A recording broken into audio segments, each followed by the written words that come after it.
Hey, everybody. I'm Szczepanek. Welcome back to Pianist Academy and do another lovely live stream. Good to see many of you here today. Hey, Jess and Bjorn. Welcome, welcome. Vienna, hello. We're going to have a great time today together listening to some of your music. And Antonio as well. Welcome. Bedlington Grimmer, good to see you. Nancy, Sandy. Hey, Hadar. Welcome back. Haven't seen you here. Yeah, haven't seen you here in a while. Welcome back. Restless Guitar, welcome. And Gal, hello. So, if you saw the description, we've got 2 viewer submissions today. A little bit of original music from Antonio, which will be exciting to listen to. And we're going to start with that. And then we're going to hear Vienna play some Rachmaninoff, which will be lovely. Hey, in the meantime, what are you all drinking? If it's morning for you or evening, I've got my usual coffee. How's your day going? Sandy, have you practiced today? It's evening. I'm sure you've gotten at least 1 or maybe 2 practice sessions in. Those of you who are morning in the US, have you gotten to practice today? I know it's early.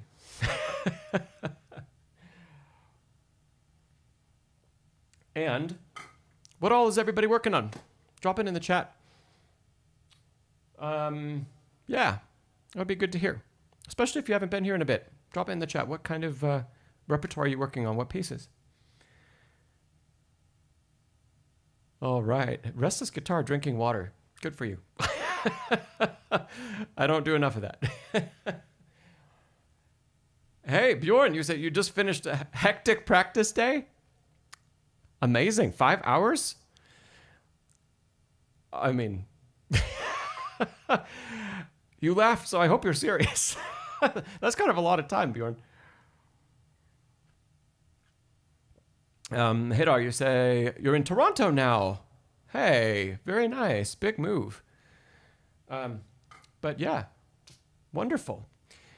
And Gal, invention, the first Bach invention. Very nice. Thanks for sharing that. Let's see. Vienna, you're practicing Beethoven, Pastoral Sonata, and a bunch of other repertoire from your last piano exam. Great. Vienna, the Rachmaninoff we're going to hear a bit later today. Is that, do you have an exam you're going to take for that coming up, or are you just learning it for fun, or just because you like the piece? Let us know. Bjorn, you said, yeah, 5 hours. Great. And I'm glad you had breaks. Restless Guitar, learning some Grieg to spring. Lovely. Oh, Vienna, you did the exam already. Well, good. We're gonna kick it up another notch for you today. Okay. But wonderful. When we come to your spot, you'll have to let us know what some of the comments were from the judges. And Hadar, you say you're going to start with a Rachmaninoff prelude in D sharp minor. Hadar, that's yeah, I will wish you luck. Well, great. Let's jump in. So Antonio sent over a piece of original music, which is really exciting. We've heard Antonio play lots of jazz standards over the years of doing these live streams. Antonio, I think you tuned in really near the beginning of these, or I mean, either in the very first one or close to it. And so you've been with us for a long time, at least, you know, the years the channel's been going on. And this is the first time we've heard you do anything, I think anything outside of jazz. So that's really exciting. Antonio said about the piece we're about to hear that it's, let's say, dedicated to a close personal friend, and it's written in kind of a stream of consciousness style. So it'll be fun. It doesn't have like a specific form or structure like ABA or anything like that. And so, Antonio, let's jump in. Let's hear it.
Lovely, Antonio. Yeah, let's give Antonio a round of applause for sharing that. Antonio, you said outside of jazz, it's supposed to be jazz. I suppose it is jazz. I guess I meant just outside of the standards. Yeah, very nicely done, Antonio. Beautiful foray into writing your own stuff. I like that you've got there's some different characters that come out, and I like that the piece. I like that it doesn't repeat a lot of the same stuff, so that's really nice. And some of your tonality changes across it, and some of the articulation changes a little bit. You had some of those shorter articulations that were a little more spunky, joyful maybe, or just, I don't know, a little teasing. I don't know, something like that. That was a really nice contrast to some of the other more lyrical stuff in the piece. So really cool. Antonio did say that the sheet music that we were watching, by the way, it was an actual live performance. It was him playing. It was just the sheet music was kind of compiled later, let's say. Antonio, I think I really only have one comment for you. And even though this is a through composed piece, and even though it's supposed to kind of be wandering and meandering like that, I would have liked to hear a little bit more structure about where the pulse was. Even if the pulse changes a lot, and even if you take a lot of rubato, and even if you pause in places and stretch phrases, right? I would have liked to hear a little bit more sense of just where is the beat? I couldn't quite tell by looking at the sheet music where it was. And I couldn't tell if I looked away from the sheet music because sometimes it was kind of distracting seeing the notation from actually listening to what you were doing. And when I looked away, I also couldn't quite pinpoint where you were feeling the pulse. And I think that's something that even when we're writing this kind of easygoing and conversational style of music, we still want to feel that underpinning. It doesn't have to be as strong as a classical piece. It doesn't have to be as strong as Bach and Mozart, right? But I think we still really want that.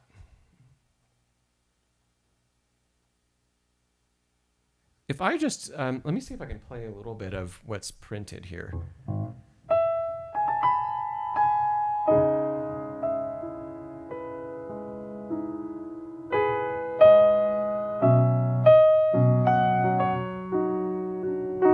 Let's go back to the top. So I kind of, as I'm looking through it, I kind of am liking the idea that maybe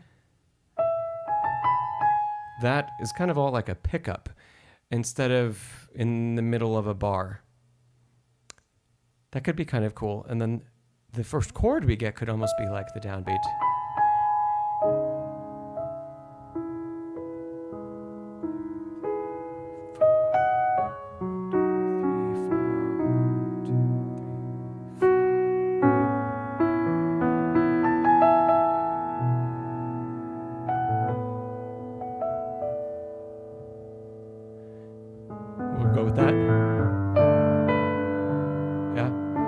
So just taking that little bit from the top, do you kind of hear where I'm trying to go with it?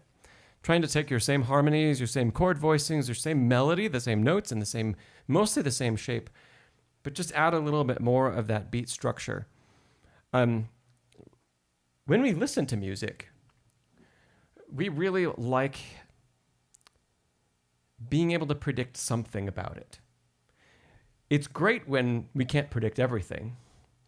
But if we can't predict anything, it feels really foreign and kind of jarring.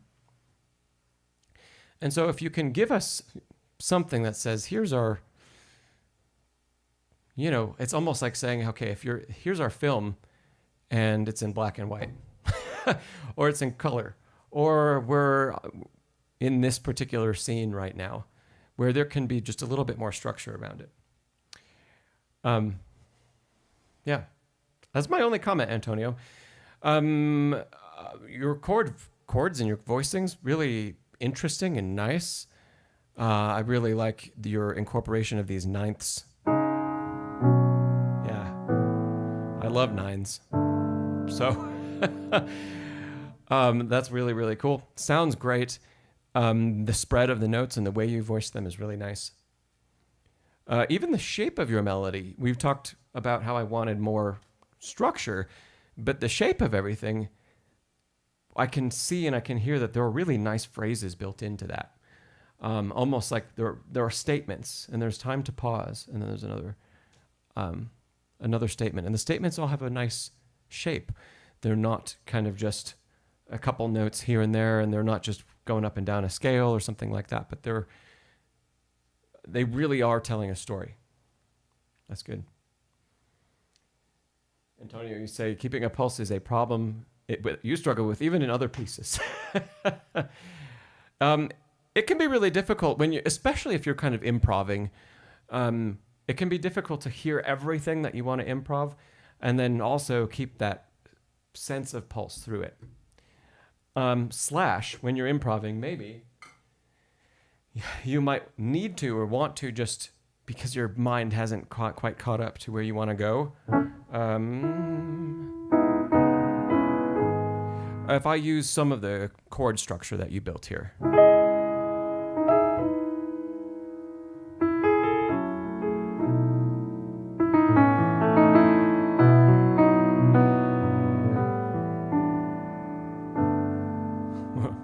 Very cool. But maybe we get to a point where we're improving and playing around, and I'm reading it, so I don't have a problem coming up with what's next. But let's say we're in this G sharp minor chord, and we don't quite know where we want to go next. You went to F minor 7. F sharp minor 7, sorry. But if we couldn't figure that out,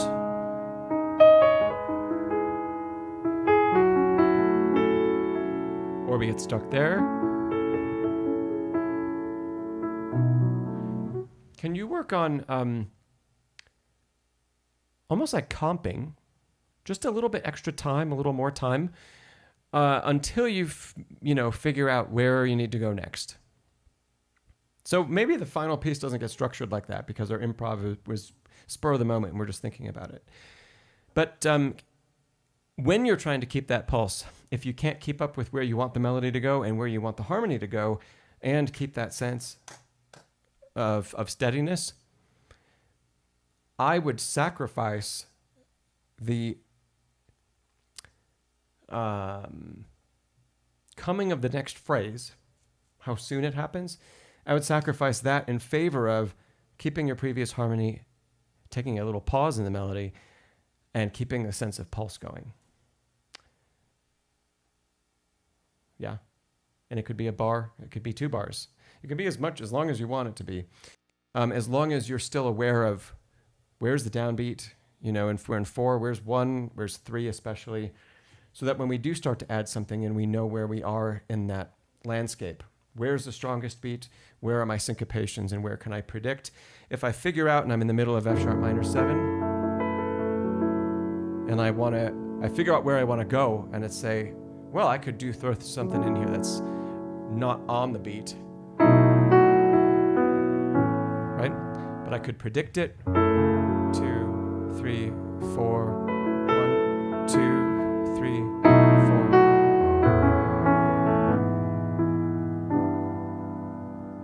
Yeah. And so if we know that, and then we figure out where we want to go, we can still add some color and some interest that way. Yeah. Antonio, do you have any questions? Otherwise, great work. You've come a really long way since your first video with us 3 years ago. So congratulations.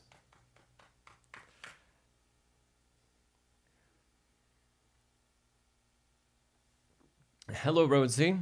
Welcome. Yeah, we can give Antonio another round of applause. And Antonio, if you've got any questions about any of the bars in particular, I can always kind of scroll through the video and pull them up. Or anything that you did, we can talk about it more if you want to.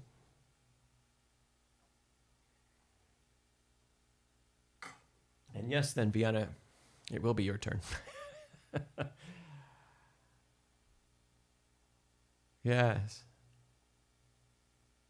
Anybody else other than Antonio, do you have any questions about anything that we chatted about, anything you saw or you heard on the score?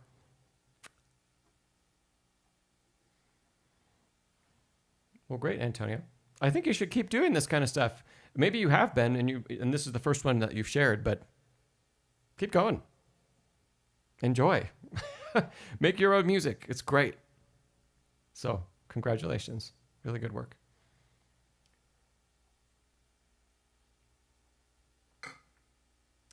Hey, Catherine. Welcome. All right. Hey, SLP. Welcome. Hey, if any questions do pop in that you think of about what we talked about, just ask them. We'll move on to a list to hearing Vienna play some Rachmaninoff, but we can always come back and revisit this, okay? Okay. Vienna, yes, it's your turn. Let's see, here we are. Okay, Vienna, we're going to listen to your stuff first. Think about some of the, hey, Faze, think about some of the comments that you maybe got from your exam. And we'll see kind of where things go today and what we talk about. And if you got any questions about some of the comments that you did receive, we can talk about those in a bit, okay?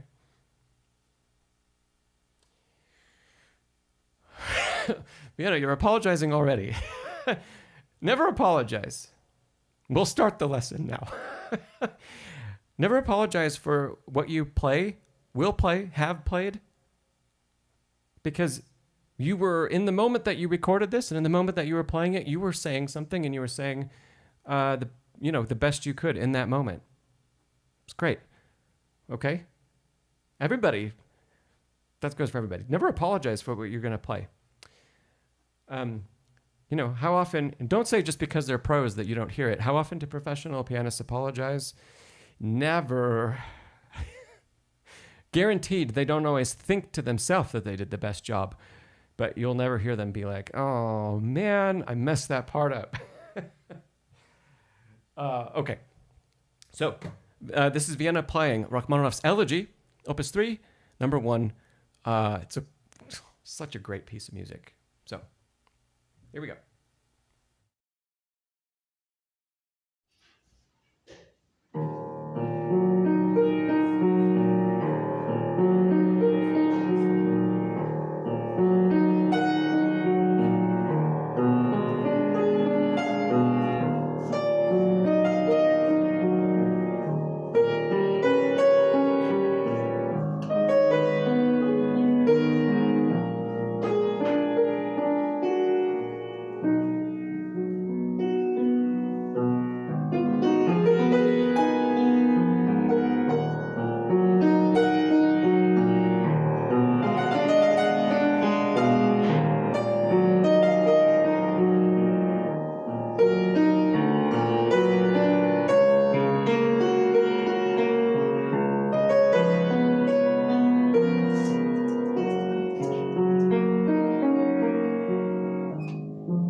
Vienna.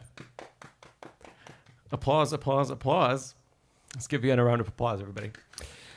Very nicely played. Thanks for sharing that performance with us. Woo! The crowd goes wild.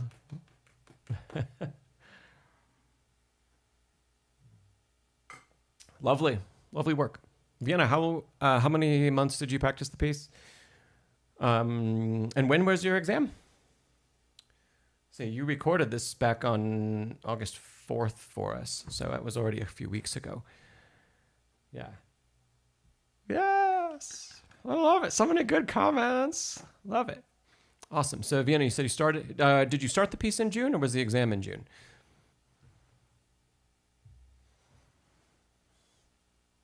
Your exam was in June. Okay. Hey, well, nice. Good job keeping it up and keeping it fresh in your rep. Good. Yeah, Antonio, absolutely. And so Vienna, previous to that, if the exam was in June, you started last year. Okay, good. The last time you shared music with us, it was some Bach. What do you find are the differences and challenges between the Bach that you played before and this, which is such a different style? What do you find one or two things that are the most difficult in making that transition to Rachmaninoff? And have you played other Rachmaninoff before this piece? Yeah. Phase? Yeah, it was very good. Mm-hmm.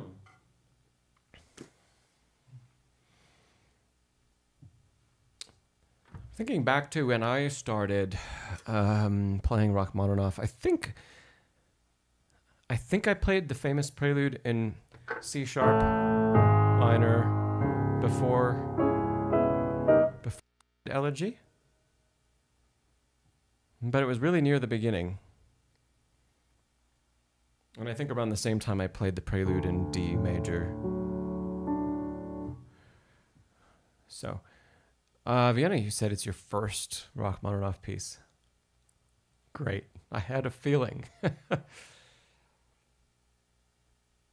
Okay, Vienna, you said Bach, you felt like you had maybe more musical choices, and the Rachmaninoff was more like balance of voicing and phrasing, control expression. There's nowhere to hide in Bach. That's absolutely true. There's nowhere to hide in Bach. Well, thanks. Thanks, Hadar. Okay, so yeah, Hadar, that was 3 years ago. It was a long time.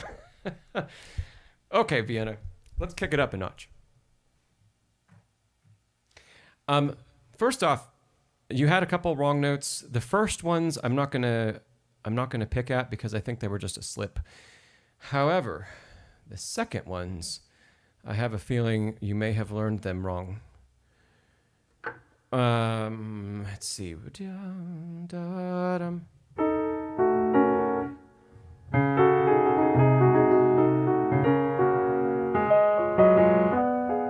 I think they were around here.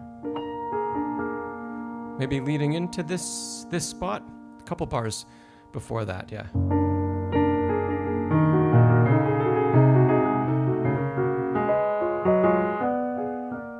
Somewhere in there. You said level 10? Bedling to Groomer. I think it is level RCM level 10. Yeah. So Vienna, check out those notes as you continue to play it, and just to make sure that we've learned the right ones there. They didn't sound all that bad because the harmonies they're already a little crunchy anyway to begin with, but there were a couple around the bars that I just played. Okay, let's go back to the top. I don't have a ton to say about the beginning.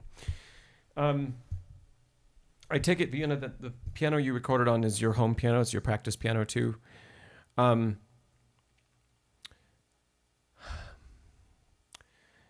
You are, in your performance, you definitely showed us that you are capable of playing with a really warm tone on that instrument, because there were times throughout the performance that we could hear that come through. Yeah, that piano does it barks quickly, right?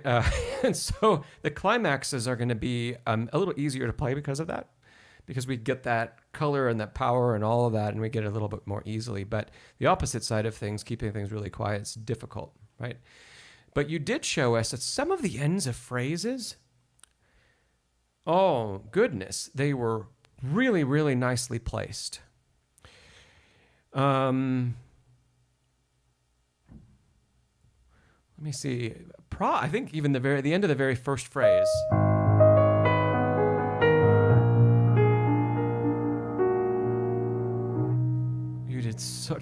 You made such great contrast there that we know you're capable of doing it in more places around the piece.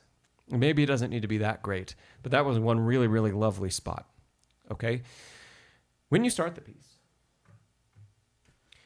the dynamic marked in bar 1, despite what Rachmaninoff himself plays and what some other performers play, the dynamic marked is pianissimo. If you want to take an interpretation and play an interpretation that speaks more, that isn't so whispered or introspective at the beginning or somber, but that's got a little bit more power behind it and more resonance, that's definitely possible. But be sure, by the time you get to bar 3, decrescendo that. Okay? Because what happened was we kind of started here, and then you reacted to that, and you did a great job of playing the melody on top, but because the left hand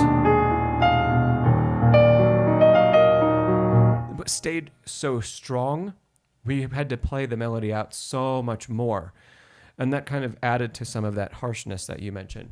Yeah? The more we can tuck those arpeggios away, even if you start with kind of a pronouncement, and then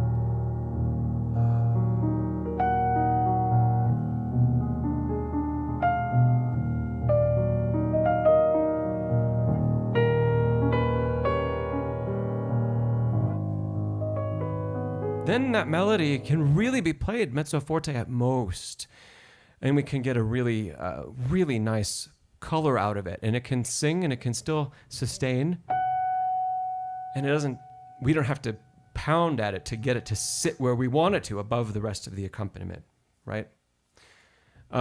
So even if you experiment with both of these, Vienna. Experiment with starting the piece bigger, kind of like you did, and then decrescendoing, but also experiment with, I know it can be, it can be a little stressful to start a piece with an octave as soft as you can possibly play, especially in an exam, because there's a chance your hand will go down and the note won't come out.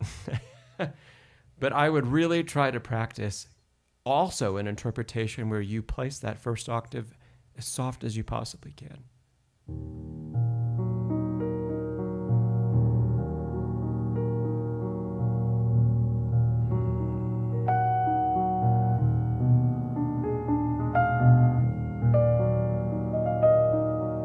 Yeah, that's going to maybe lead you to even shape the melody a little bit more differently.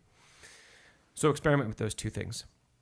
Okay, all of this talk about the arpeggiation throughout the piece leads me to a question for you. Is your teacher insisting that all of your second finger crosses of these arpeggios be connected with finger legato? Like this. Because, like you showed us in your performance, it doesn't matter how big of hands you have. I have pretty large hands, not as big as Rachmaninoff's, but even Rachmaninoff, if he were to finger connect this across, you have to completely turn the arm, and the elbow comes way in, because the second finger just otherwise, it doesn't really cross that direction, not that far. Yeah? So, Vienna, was that your choice to play everything in the left hand? Well, not everything. We'll talk about that in a second. But everything, especially those times where two crosses over, is that your choice to play finger legato? Or is your teacher telling you that you must?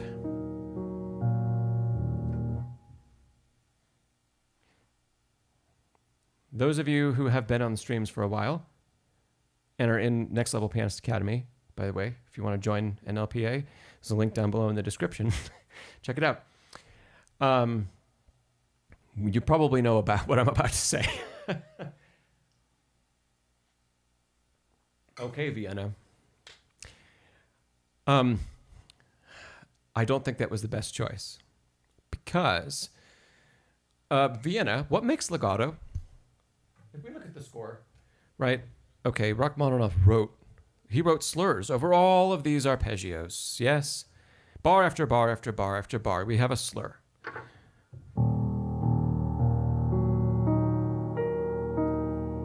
Right? And thankfully, the slur ends at the end and before the jump right to the next octave. However, yeah, Vienna, answer that question. Other people too chime in. What makes legato? Before I go on.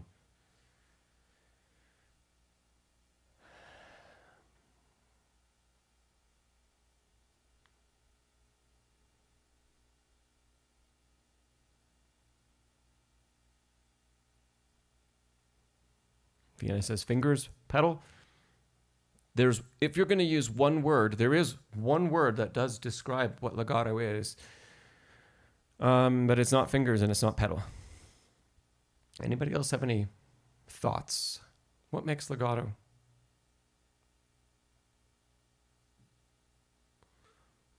Restless guitar. You got the...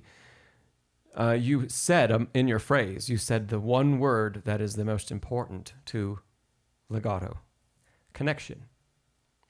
Nancy, you said your ears join the sound together. Yeah. Or we tell the ears this sound is joined together. The sound is connected. Yeah, SLP. Connected. Vienna, you say, like, before you release a note, you have to do something that connects it. Something that connects it. Yes. Let me give you an example. What if I play this arpeggio from here, and I do play, let's just play three pitches before the cross even happens, right? This is, well, let me ask, is what I'm about to play connected?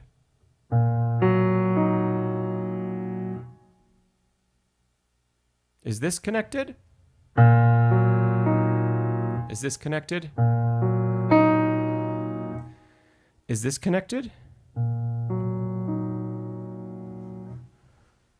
One of those four was connected. Which one was it? I can play them all again.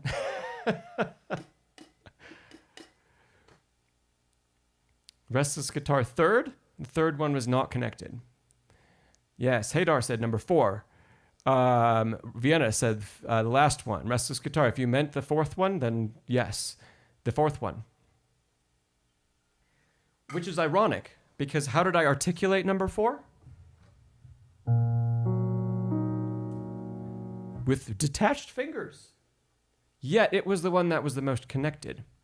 Restless guitar, I played an accent on that note. I played an accent on the first. I played an accent on the top. That was 3 and 4. That last one is the one that's connected. And it's connected not just because the pedal is down, but because the dynamic and the phrase across the 3 notes is connected. Can I also play it that way with not the same finger over again? Sure. Is it easier to make it legato if I use separate fingers? Yes, probably. But the real thing to learn from this is that you can play a legato line with one finger. Because truly it's in the intention behind each note and the connection of each note to the next note, to the next note, to the next note. Right? And if you can map that intention with any combination of fingers, but if you get the right intention with the right dynamic and the right sense of time and stretch, and you put all of it together, it doesn't matter what finger you play it with, you've made a beautiful legato sound. And if you can get it with the tone and the color you want too, even better, right? Okay, this comes back to playing the second finger over the top. When we do something like that, the biggest thing that we're really losing is actually alignment of the finger and the arm and the wrist, which actually makes playing second finger here, it makes connecting it more challenging because our hand is completely out of alignment. So maybe it is physically played finger legato, right? Because the fingers are always engaged in the keys. But is it possible to play it truly legato? Yes. But it is not the easiest approach. And you have bar after bar after bar after bar to do that with this piece. I mean, it's arpeggio upon arpeggio, every bar in my score for 2 pages before we change. And they're all massive arpeggios that span what? 1, 2, 3, more than 3 octaves. Yeah. Okay. So Vienna, your arpeggios are pretty good.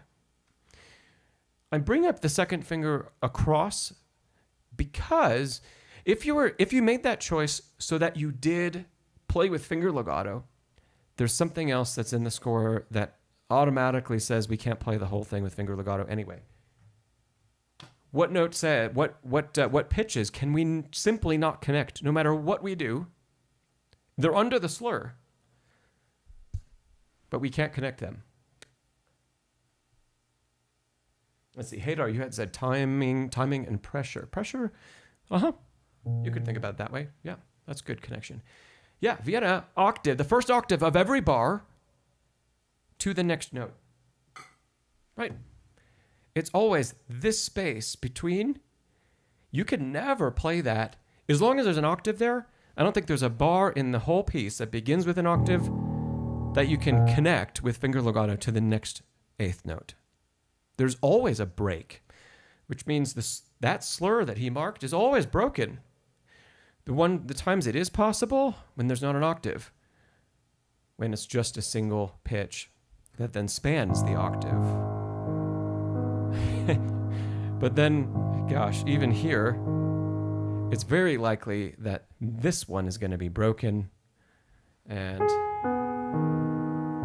this one is going to be broken, the connection. That's why I'm drawing the X's over the slur. So even though now we can connect between 2 notes under that slur, there are others that we cannot. Restless guitar, you can use the right hand for the first 2 bars. However, you can't for anything else. Not to say that's a bad idea. Actually, that's how I play the piece. I take the high note with the right hand for the first 2 bars. But then the left hand has to take it from here on. Yeah. It just helps really, really control that when it's just the left hand and the left hand is exposed. Yeah? Okay, so Vienna, if we look at, we're trying to suss out the composer's mark and just understand why is it marked as a slur in the first place. And when we can start to see all of the spots where under the slur, it's physically not possible to play finger legato, then we can start to justify some other things as well.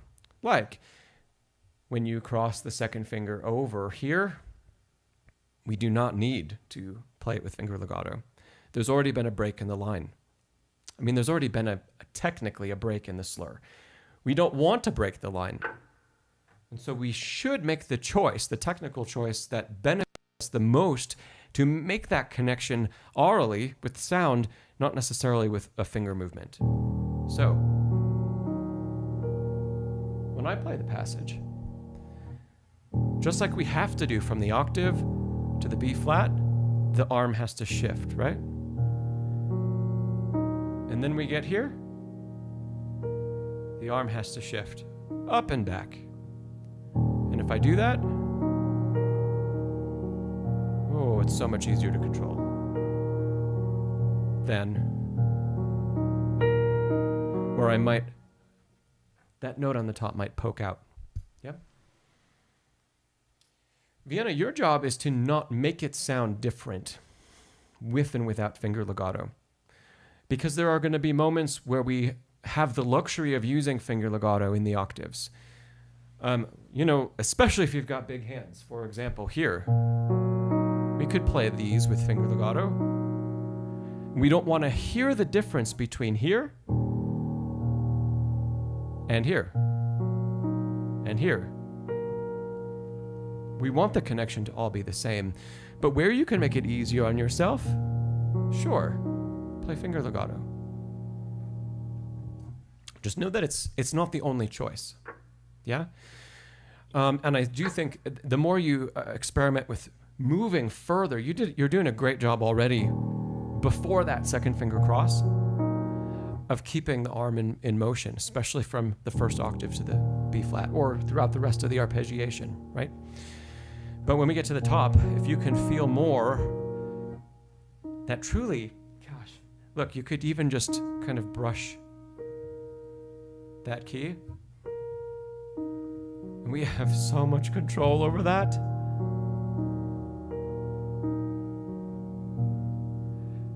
And these are the octaves that, the arpeggios that we need to stay so tucked away to make room for the melody. So anything that we can do to help maintain that playing as soft as possible whenever we want to,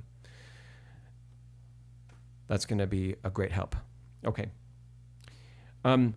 Also, on the rest of the opening theme,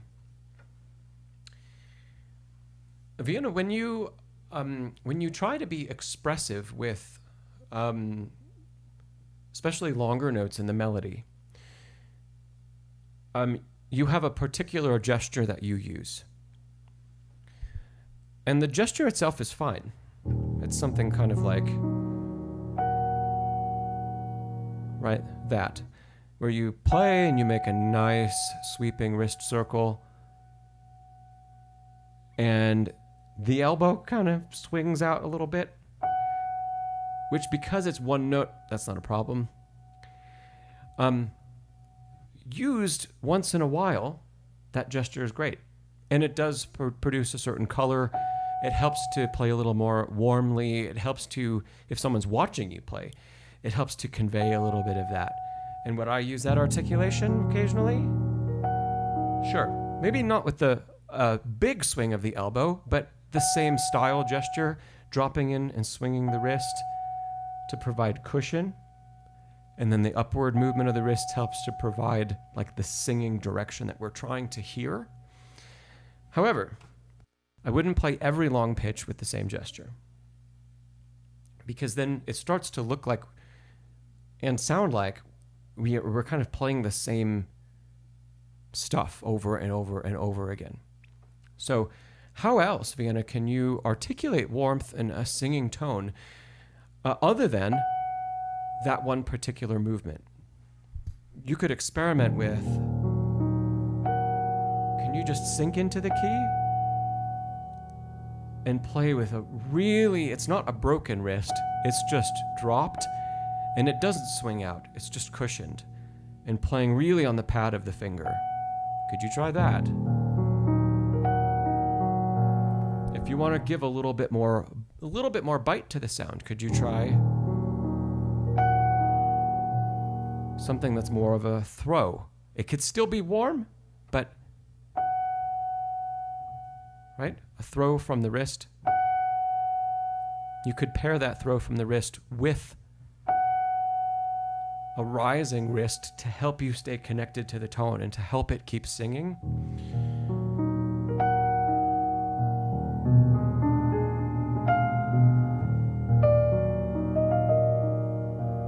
Yeah?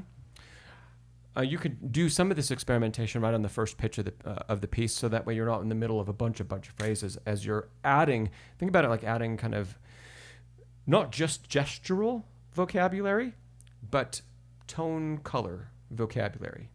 Yeah? Keep experimenting. Hadar, you said, how about brush the key inward softly? Yeah, that's another great suggestion. Yeah, you could do that. It's more of a wispy tone. And Vienna, it kind of depends. When the melody comes in, your choice of articulation of the pitch can be influenced by exactly what kind of sorrowful emotion. So it's not just a sad piece. It's an elegy. An elegy is usually in remembrance of someone who's passed away. Right? It's not just a sad piece, though. What other emotion are you telling us in the first phrase? And how deep does it go? Yeah? If you use the one that like Hadar just recommended, it's almost more like vague memories. The tone is a little less defined. Yeah? It's easier to play that tone, right, with that kind of sweep. If you play with more of a strike, sure, the dynamic changes a little bit, but the color does too. That strike is a little more poignant. It's a little more painful. It's a little bit, maybe even more Rachmaninoff, because a great amount of Rachmaninoff's music is influenced by ringing bells. And if you play even melodic lines in Rachmaninoff with more of a strike, you tend to get more of the tone that I think he was channeling. Instead of that like warm Chopin singing tone, we want to balance the two. We don't want it to be harsh. Vienna, you say all of the gestures give different tone colors. Yeah, they help.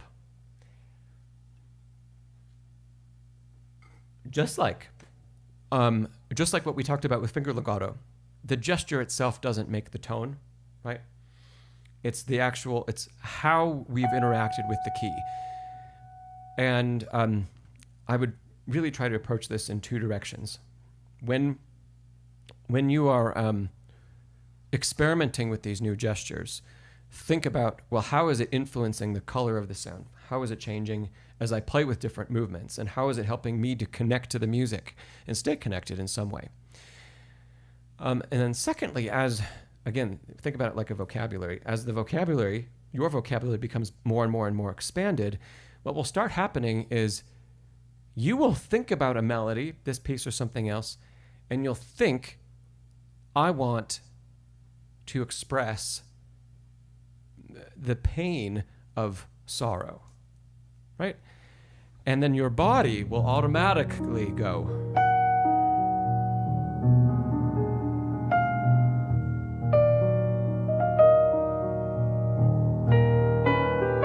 Still painful. Now transitioning to more calm and more rest. And then the gesture changes. But in time, you don't think about the gesture anymore. You think about the underlying emotion that you want to convey. And then the gesture follows. Yeah? Yeah, Vienna, so you say you didn't have enough variety in tone color. You could have more variety in color and more. The story that you tell us could be a little bit more complex. It was good, but it could be deeper, and you could explore more different shades of the emotion. You know, we get the theme many, many, many times across the piece, and how are you playing it differently each time? Think about that. And not just don't just think about dynamic. It's not about dynamic. It's about the underlying emotion that you're telling us. How has it changed over the course of the piece? How has it changed since the first statement of the melody?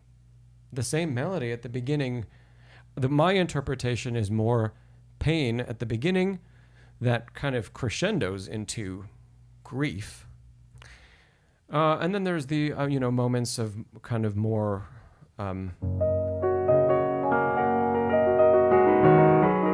nostalgia, and then really big crescendo into this, right?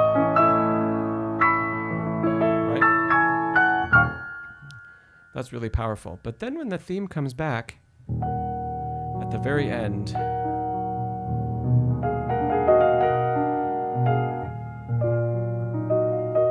how is that different? Yeah, sure, it's in sixth, it's harmonized now. But I try to play it with I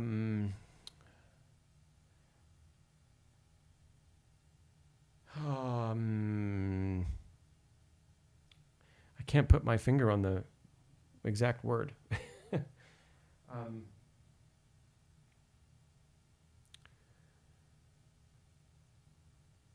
It's kind of like being resolved, not in a good way, not like we resolved a problem, and not like a positive, like I am resolved to do X, Y, Z. It's more like I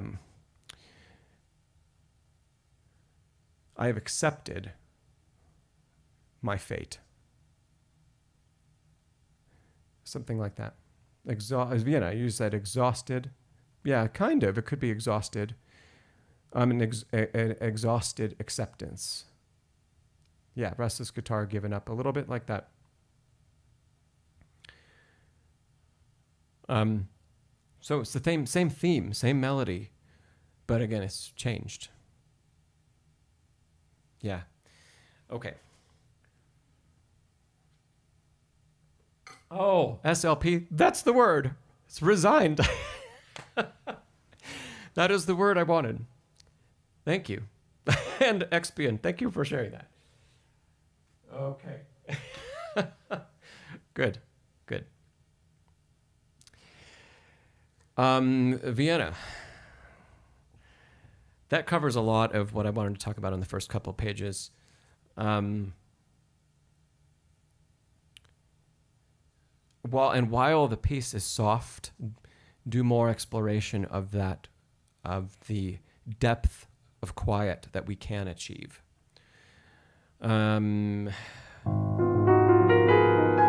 Like you did so well at the end of, the first phrase. Where else can we drop to that depth? So when we do have fortissimo,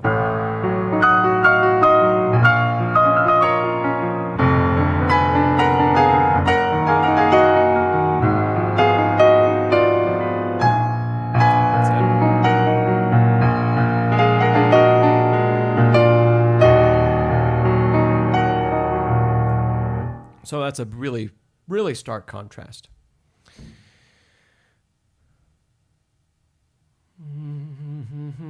You played all of these octaves well. I don't have anything to say about these. That was great. Yeah.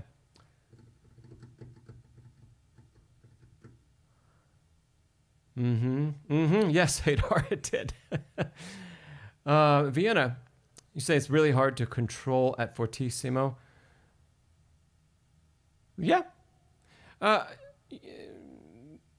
Yes. Fortissimo is hard to control in its own way. I thought you did a pretty good job though there. Let's see. Before we go to the middle section, I'm just thinking if there was one thing.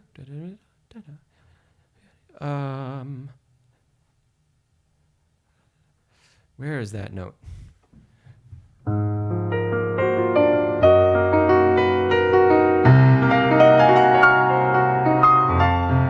No, it's not there.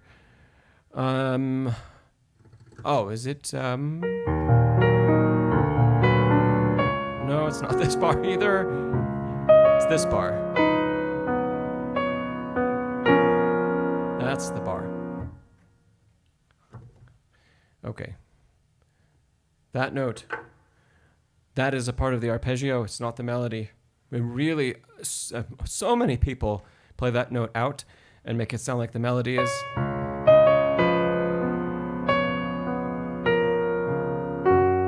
Make it sound like that. And it's not. The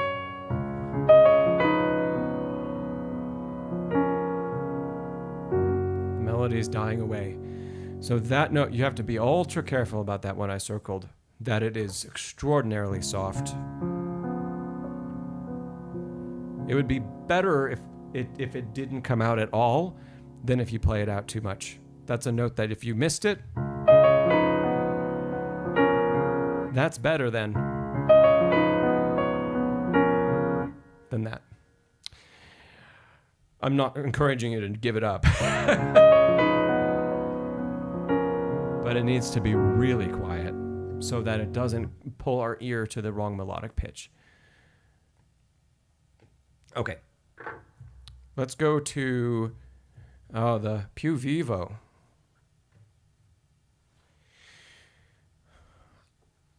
How is Vienna? How do these alternating fourths, fifths, sixths, etc.? How do these alternating chords feel for you? Do you feel like you have enough control to keep them soft? And can you go back? Yeah. How much faster are you able to go? And how much softer are you able to play them?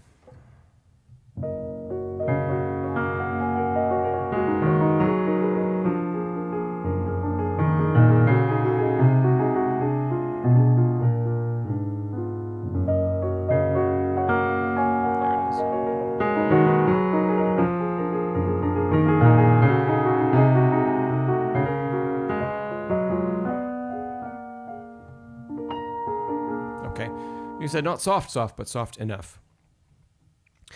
It would be great if you could work in some more kind of tumbling movement, kind of like a wind blowing across a landscape, not harsh wind, just a breeze.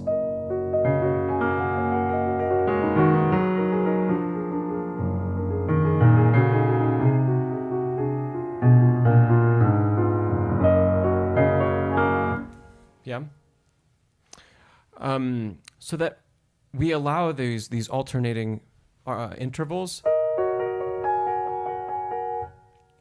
to not just be accompaniment, but they're helping to push the melody forward in different ways. They help push it forward and help pull it back when it ends.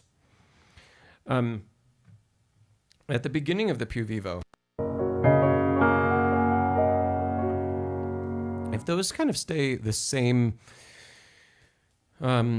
tempo, especially as previous, but if there's no rubato,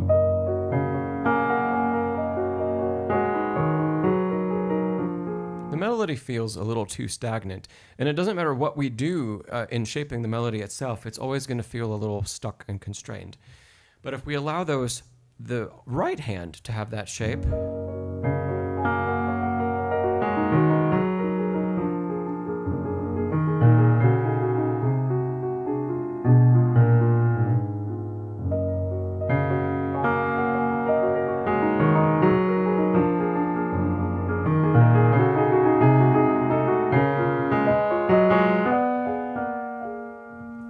the right hand's really controlling. It's helping to tell the story of the rubato that the left hand wants to tell in the first place.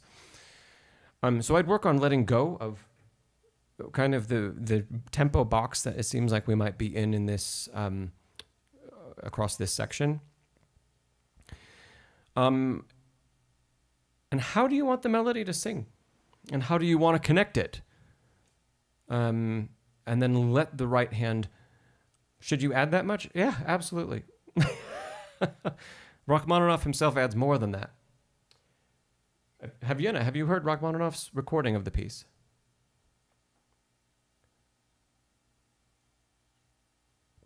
Hadar, great minds think alike. It's probably on YouTube. It's on the album. I think the album's called A Window in Time. Vienna, there is a recording. It's a piano roll. It's not like an actual recording with microphones, but Rachmaninoff did make a piano roll recording of this piece. So you can definitely find that. And he takes off in the più vivo. It's a whole new landscape. And we can strive to do something like that as well. Okay. When we get down to a little bit further here, leaving where the left hand alone has had this melody.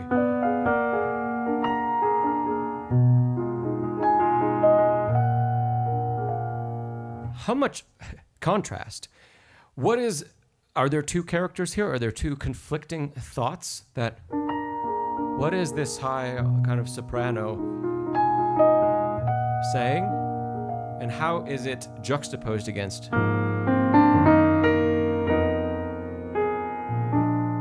One's a question, one's an answer in a way, but they're very different emotion. And can we show more of that? There's not that big of a dynamic change shown. There's pianissimo given, well, pianissimo for the left hand, mezzo forte for the right. The dynamic marking doesn't change, but the register changes so much. We need to show that there's a difference. And show the crescendo. Again, back. New voice.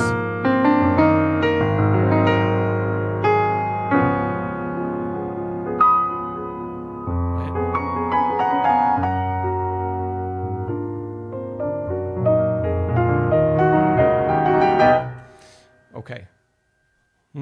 Yeah, it is. The melody, yeah, seems familiar. Good.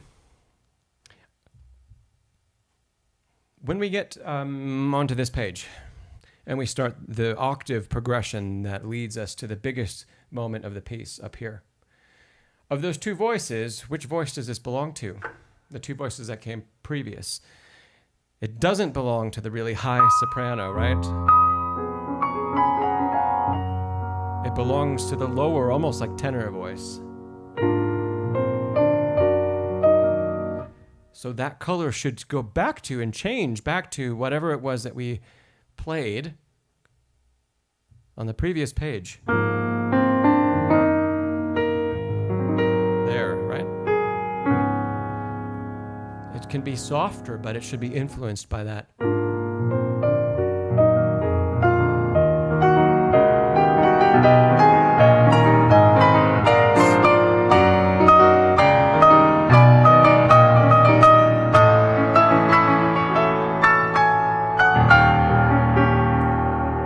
And then it's that voice that had these little interjections here and there. It's allowed to unleash and really express itself. Oh, such a great piece. Love it.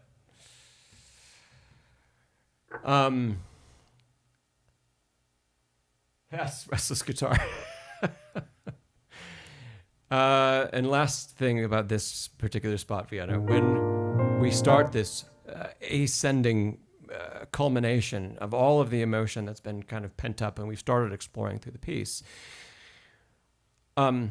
Like what we saw at the beginning of the Più Vivo, right? Allow the tempo to be more free. We have still, there's an influence of kind of an arpeggiation because of the movement in the left hand, right? But there's all sorts of 2 against 3 in here. And 2 against 3, composers like to use 2 against 3 all the time to show tension and to show like an inner battle, to show an emotional discord. And so Vienna, how much more free can you be, allowing the tempo to move around and explore? Don't just place the duples where they're supposed to go, but the offset against the left hand is really striking.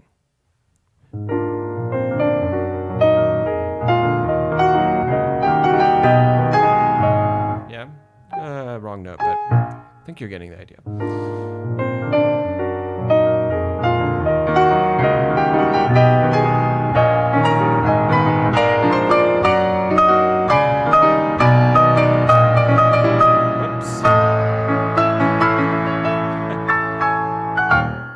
Crescendo was good. Okay, Vienna, you said, does it make making it less of a subdued, hesitant tone make the crescendo less effective?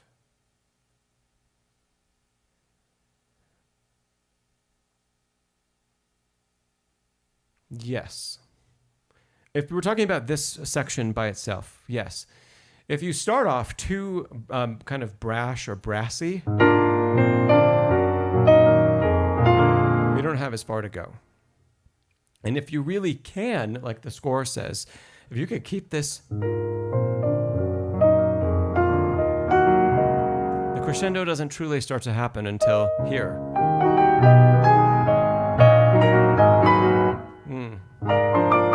Yeah. So if you can hold it back and use the feeling of the 3 against 2 to feel the conflict and the turmoil, instead of letting the dynamic come out, oh, that'll be great. Because then we start to feel it rhythmically, and then the dynamic starts to convey it, and then we get the group of 5 at the end before we can really unleash into that big chord. Yeah, I really liked what you did when you got to the climax here, because even the position of your body changed. You kind of sat back and you felt how much more grand these bars are right here. And that was good. And it came out in the playing as well. Again, look for contrast.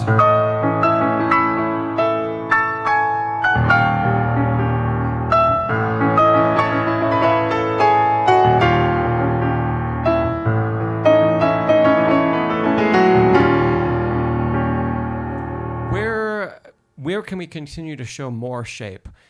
Rachmaninoff doesn't really give us much of anything. It's triple F, appassionato, and every melodic note just about has an accent. But there's still shape. So where do we go to? Some of it's simple, right? That high note is obviously, that's the height.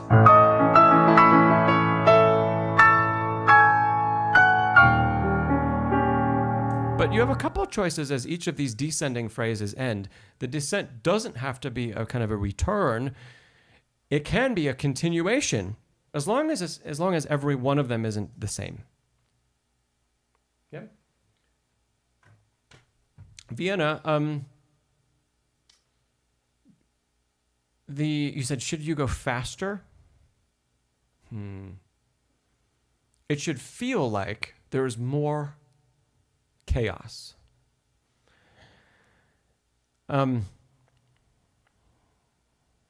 wouldn't think about tempo. I wouldn't think about tempo at all. It's purely what the story is that we're trying to tell.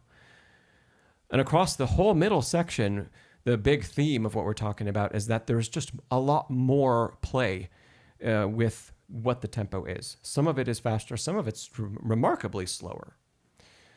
At the beginning,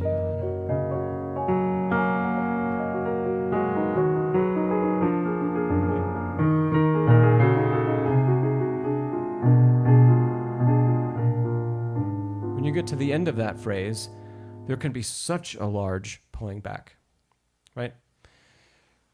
Vienna. How to make it sound more chaotic without going faster.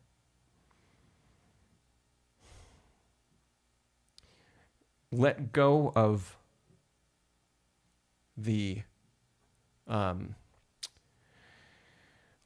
box of that rhythm puts us in, that rhythm and tempo put us in.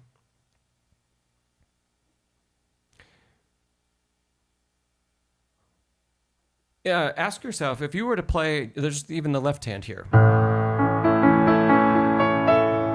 and you could play it any way you wanted to. How would you play it to show grandeur, let's just say, even though that might not be the exact emotion here? What would you change? Dynamic, you could have a dynamic direction, but here, like if I play it flat, that's boring. If I give it dynamic direction, but I don't change tempo,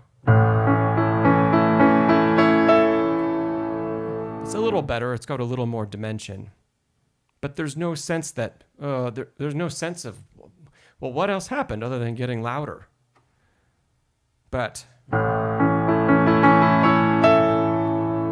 see, that's not just faster. There's a push and there's a pull at the arrival. There's anticipation and there's resolution, even in that little phrase. And so I hesitate to, even that is kind of, it's being a little too technical about something that I think should be an emotional response to the notes that we're playing. Because for everybody, if you try to define chaos in any sort of terms of dynamic or tempo or rubato, if you try to put a definition on it, I should go faster here and I should go slower here and I should crescendo here and I should decrescendo here, chaos will never come out. It'll just sound like those things I said. It'll sound faster and louder, but it won't sound chaotic because we have to channel what that feeling is and put it into the notes. And the way music flows out of us when we can channel the emotion is a lot different. It's almost impossible to like put a note by note definition to. I don't know. Some people here play, for example, like with MIDI instruments and VSTs and all that.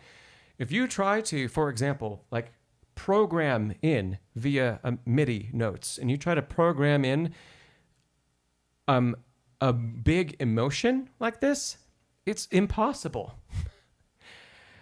Because even if we do all of the correct things, we can change the time and we can shift notes around and we can drag them and we can put them literally anywhere in time on a computer, and it will still never convey the emotion because there's something that we cannot like mathematically or logically define about it.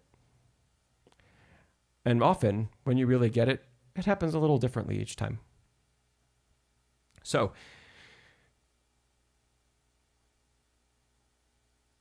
Vienna, try to think about a time that the time that you've had like great, you've been really jazzed about something or really excited about something. And how fast are the thoughts going through your brain, and how fast is your heart pumping, and how hard is it to control? Like, do you want to jump up and down? You know, if you're really excited about something, you don't want to sit and just be like, oh, woohoo, well, that's great. No, you're usually like, your body language shows it, and you can't help it. It's that kind of like instinctive response that it's a very difficult thing about being a musician is you can't be in the middle of feeling the emotion you're trying to convey, but you have to know it so well, you have to know the feeling so well that you can show it, even if you're not exactly feeling it in that moment. If you do feel everything in the moment, you're probably not going to be able to get through a performance because the emotion becomes overwhelming. That's a topic for a whole nother day. So Vienna, improvised interpretation. It could still be, yeah, you could still have a plan, but if it's a little different each time, that's great. That's not a bad thing. As long as you're able to reflect on the differences as they happen across the phrase and say like, I really liked what I did in that phrase. That was nice. I haven't done that before. But now I got to enjoy that because I'm in the middle playing. I got to enjoy that moment, but now how does my next phrase need to change to complement what I just played? And as far as all of this conveying the emotion, you know, even at the beginning, if we go back and I'll just play a little bit from the top, listen to how much rubato I allow myself in the arpeggiation in the left hand.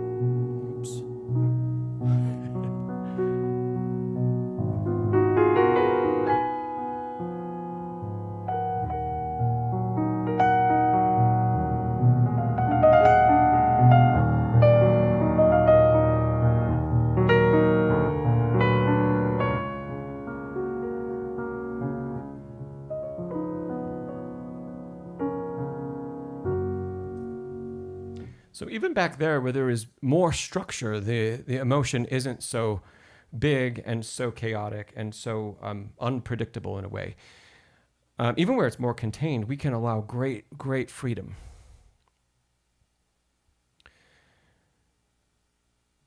So yeah, Vienna, my biggest advice is think about, if you can remember music when you're in the middle of some of these other like emotional moments in your life, think about how they actually feel in your body. When you're really sad, what does it feel like? What do your arms feel like? What is your breath like?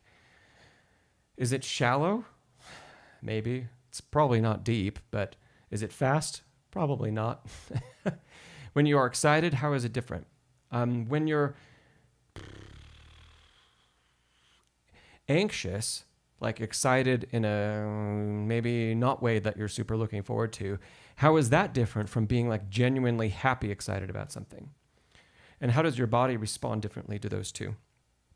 And the more you start to understand those things about yourself and your own reactions, when you can take those things, those feelings and how you feel, they're personal. They are only yours. There might be some ways that, we say, because we're all human, we experience emotions in similar ways. But we don't experience them in the same way because every person experiences the same term, emotion, chaos or grief, about what this piece is about. We experience that word and we can all put a definition on it, but what we actually feel is different for every single person on the planet because it all stems from your personal experiences.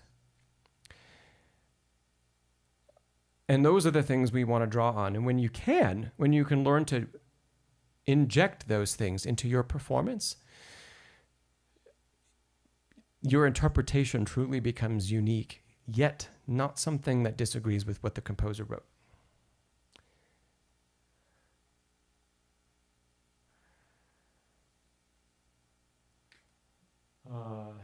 Vienna, you say, so your teacher and another Masterclass person, you're saying completely different things.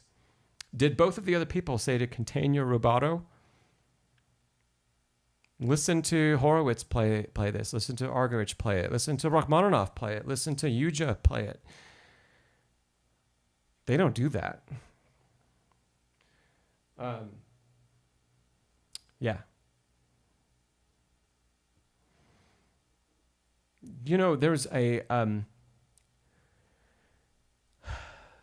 long lines. Yeah, sure.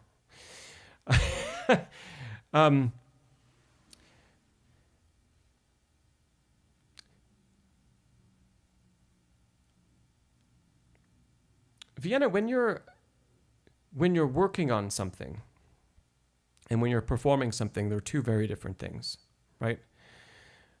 And eliminating rubato is a great thing to do in practice because it forces us to express deeply in other ways other than with time. And those ways are really important. We have to learn how to show that shape and the phrase with just control of the arm and the finger without using time as part of the equation. And truly great rubato does not neglect the pulse. The pulse exists. Bad rubato moves the tempo all over the place and loses the sense of pulse. And so often teachers say, well, get rid of your rubato because you need to work on your sense of connection. Okay, what you played today, it's there. It's all connected. Every beat is right where it's supposed to be. It's all there. You don't need to spend more time making sure that everything stays right here and in its like proper place. I wouldn't do that. And you can look at, I would say the majority, not all, but the majority of great classical artists, they don't play the piece that way. If they understand Russian music and they understand the emotion behind it and they understand why Rachmaninoff wrote it, and it goes back to like, you don't play this piece the way you'd play an emotional piece by Beethoven or Bach or Mozart. They're all different. And the amount of time that we are allowed to use from different composers is very different. And Vienna, I absolutely know the kinds of teachers you're talking about. I have seen them in master classes. I have had some across my life as a student. And my response today is, if Rachmaninoff does it, why shouldn't I do it? What, did he not know how to play? Well, of course he did. He was probably one of the greatest pianists to ever live. And he was a composer. But he was an amazing performer. And he knew how to move people with his music. And he often, which is it's kind of a lost art today, because there aren't very many people who do it. But Vienna, the more you listen to like Rachmaninoff play, find recordings of him, the more you will hear he makes huge changes with rubato and tempo, not just across his own music, but when he plays music by other composers. I would say the music breathes. It sounds human. It sounds natural. And when we play and we keep everything strict, we lose humanity. So we have to find the balance of both. Yeah? We can't lose pulse. We need pulse to stay alive, right? So no matter what we do with time, we can't lose that. But we can absolutely move a lot. Even when there is no tempo indication marked differently. Depends on the composer. In Rachmaninoff, you can move a lot, even when there's no tempo indication marked.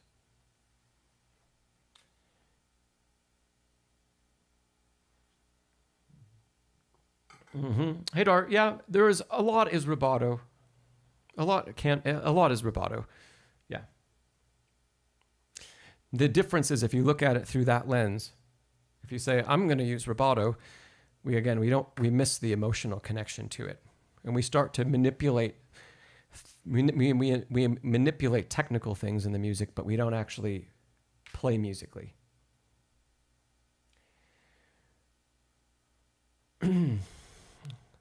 Antonio, you say it's the difference between being an interpreter and a performer. I would say, I would go a slightly different direction and say it's the difference between being an artist and a musician. A musician obeys the score, and they obey it to great detail and in great depth. An artist says the score is the beginning. And I'm not going to disobey the score, but the score is inherently flawed because music isn't notes on a printed page. Music lives within the composer, and they have to figure out a way to put it down. So the artist says, okay, here is my foundation. It's on the page. The foundation is not the end. It's only the beginning. And where do I go from the beginning?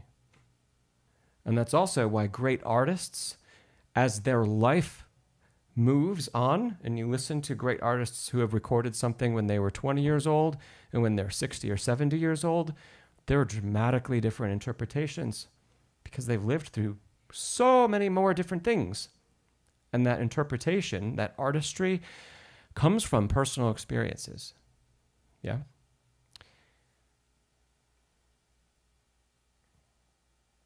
Yes, Vienna, you're what you just said. You said once at a competition there were two judges. They said the frickin' opposite thing for the exact same performance. Yeah. That's always going to be a thing in competitions.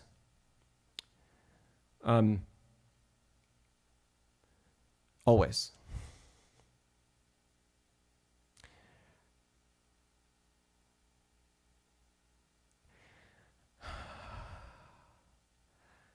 Okay, I'm going to say it.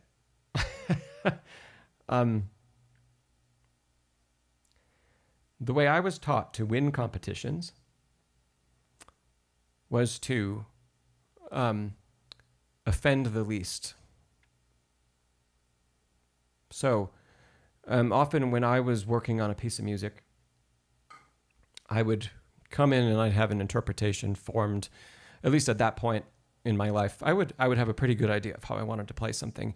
And my teacher and I would work through it, and he would guide me and say, oh, I see what you're doing, and I see where you're going. And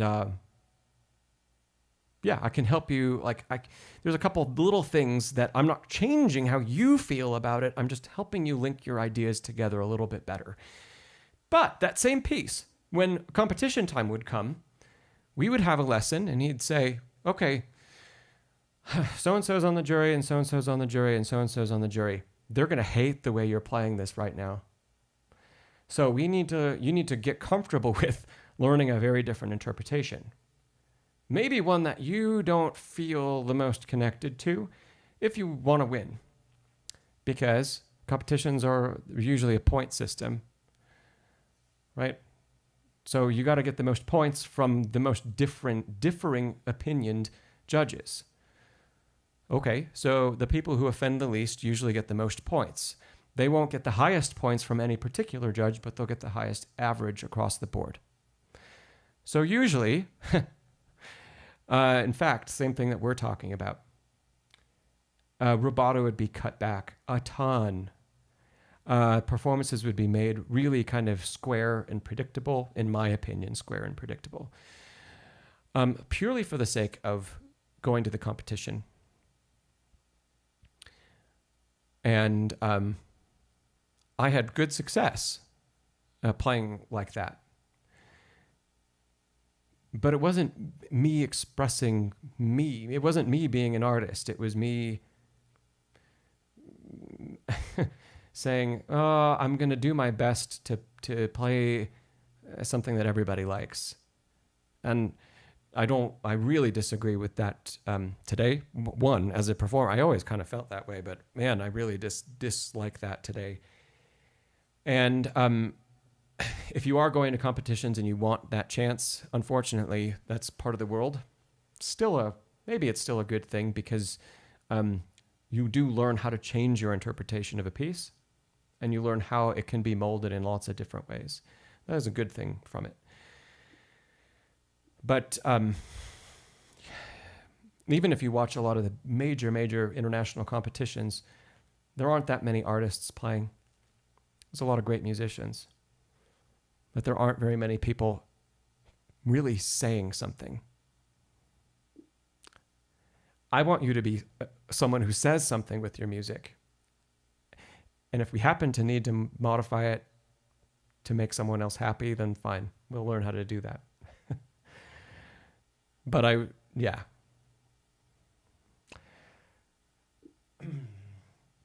Yeah, Vienna, you said fitting into a box. Fitting into a box of expectations too.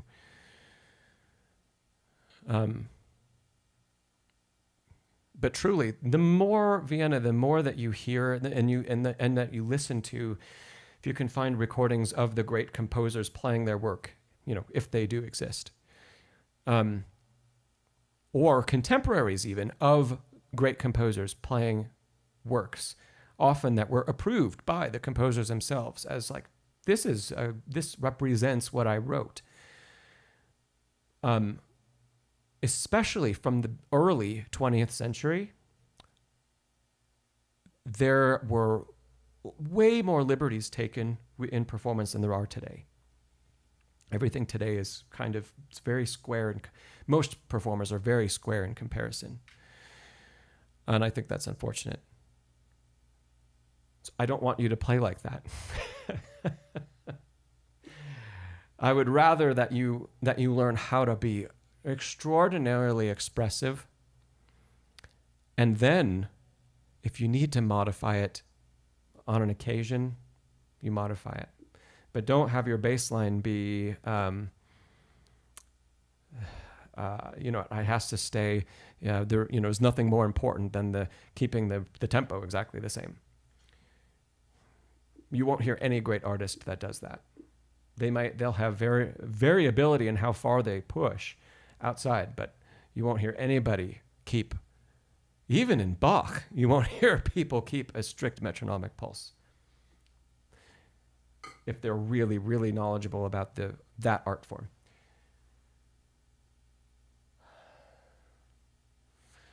Phase, you bring up, you said, don't you think the flow state that I'm kind of talking about comes from also, for me, also being a composer?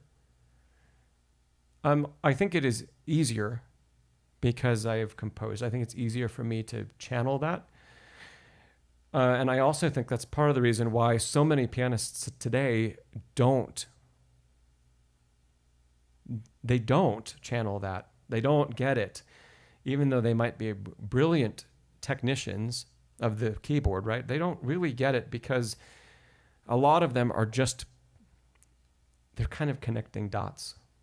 And they don't have that deeper understanding of music. And if we go back again to pianists from the early 20th century, everybody who performed was also a composer and an arranger and an improviser. Everybody.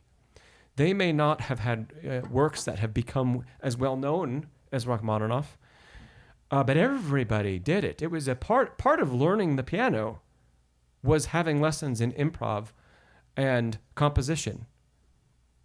Because the thinking until the mid 20th century, the thinking was that you can't be a musician unless you know how to create music in the first place. Create it from nothing, not from what someone else says, but from nothing. And when the when the music conservatory started and a syllabus was written of everything that needs to be accomplished, that all started to go away to the point where today in music school, if you're a performance major, you don't compose anything. That's too bad. And I think it's a big disconnect between music today and music 100 years ago. And I don't think it's in a better direction. People can play faster and better than ever before, but what's the point in that if you're not saying something? So.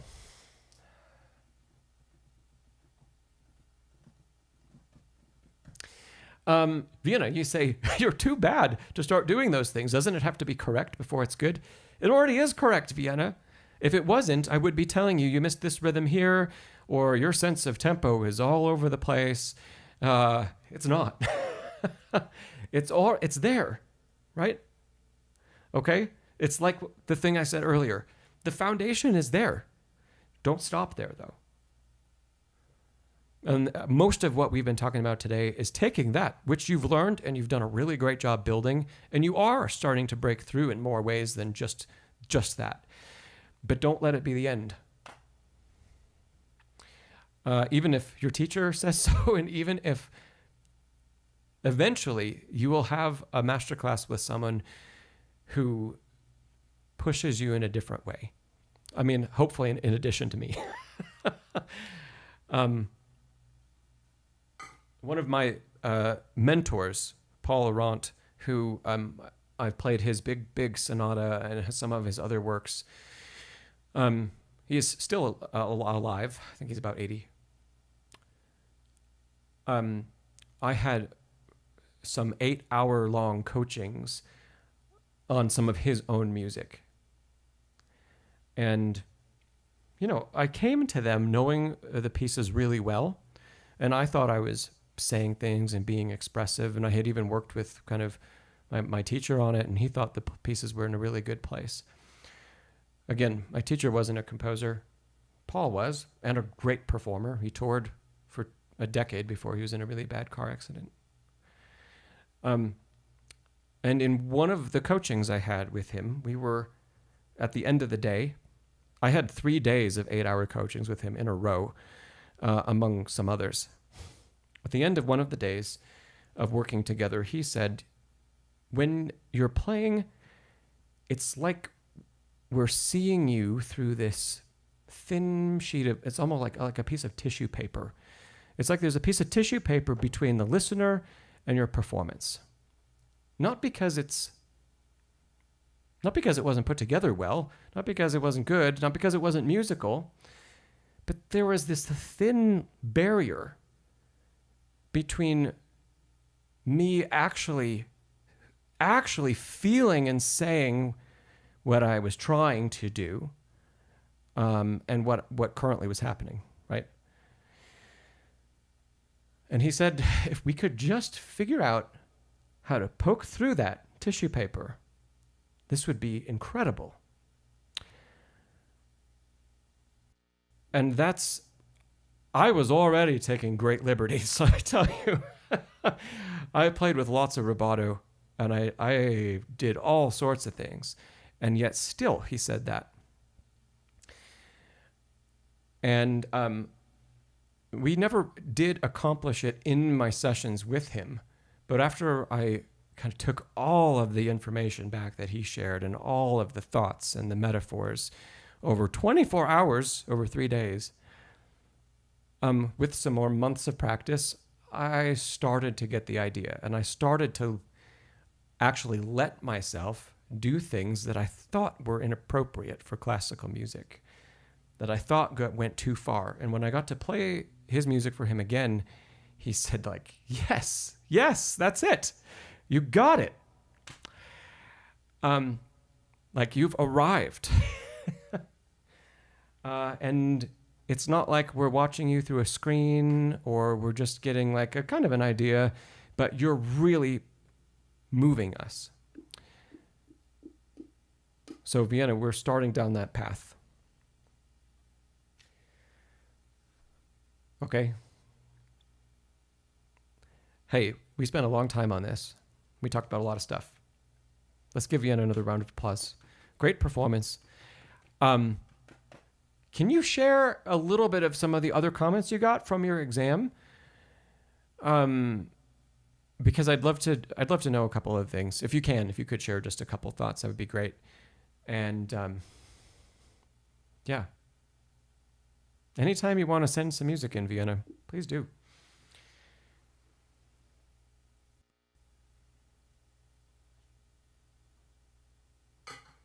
Oh, I'm glad to hear that about your comment of that you said you were maybe oversimplifying fast and slow or loud, etc.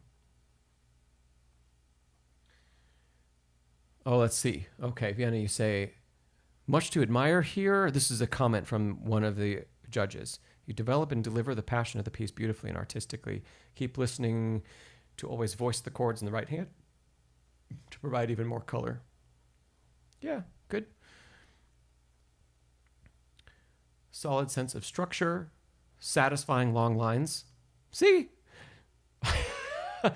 You do an excellent job of pacing us to the ultimate climax, even providing expectation or telegraphing that it's coming. Good. Wonderful. I agree with those things. Antonio, yeah, I do agree with that. Vienna, he says Vienna has a rare talent that cannot be taught. She connects with the listener, and all the rest will come in time. Yeah.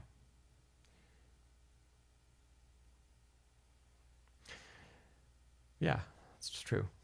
So Vienna, I don't disagree with those comments that you shared. I think they're spot on. And I'd just like to point out, the second one says you have a solid sense of structure and satisfying long lines. Great. That means it's time to push the envelope, push the boundaries. Yeah.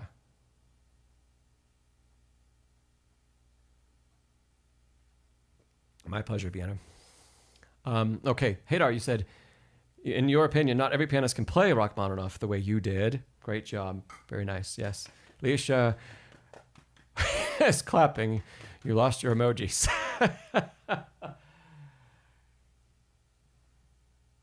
Restless Guitar, quick question about the fingering of the opening bars. 5, 3, 1. 1, 3, 1. That's a lot of jumping, Restless Guitar. I wouldn't do that. There's an extra jump that is going to make that really difficult. Because that's a really long distance. And we already have to jump to get from the first octave to 3.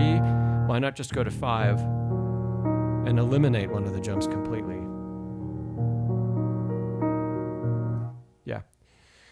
So no, I wouldn't use that particular fingering.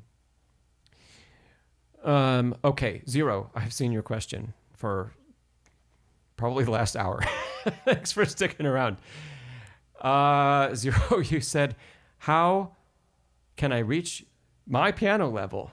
By what to do to reach my level?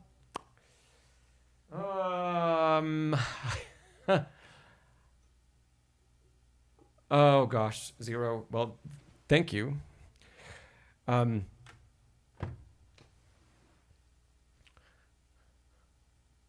trying to think of, the usual suspects are important. Practice efficiently. Don't just sit and practice, but know what you want to accomplish, of course.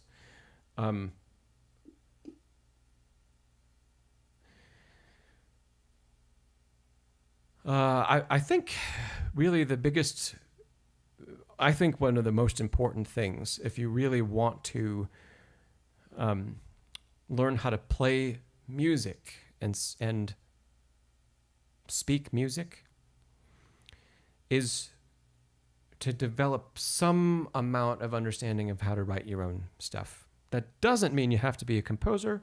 It doesn't mean you have to be an arranger. It doesn't mean that.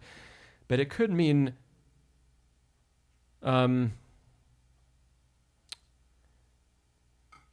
example, if you're working on Elegie by Rachmaninoff and you want to learn a little bit more deeply about the piece and about the structure of the piece and about the tools the composer used, could you write an 8 or a 16 bar piece that mimics part of the piece?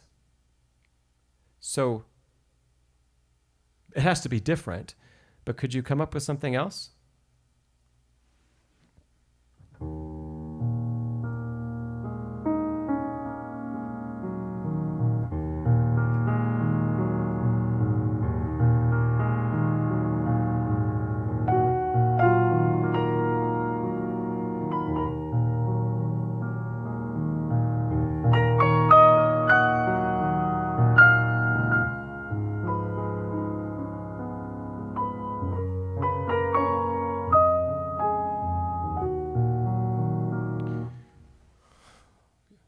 So Zero, that what I just did was improvising, but you don't have to do it via improv only. If you can improv, that means you do understand all the tools the composer has used and you've mastered them. What you should do is just take some notation paper, take some staff paper, use your tablet, and start to just come up with, can I write something down? How can I string the notes together? And can I say something that I might have to practice it in order to play it? That's fine. But can I put the notes together in a way that says something similar to what the composer wrote, but different? Can I study a line of the composition and study it in so much depth that I can create my own version of the emotion? Yeah? I think that's incredibly important for people to do. I have plans to do a video on it on the channel. I call it micro composition, because you're not writing an entire piece and you're not intending to write this beautiful thing that's 100 bars long that fits together. You're just intending to learn from 8 bars or 16 bars or something like that. And learn the tools of the composer, there are things that you almost can't put words to that you start to understand because you're creating the music.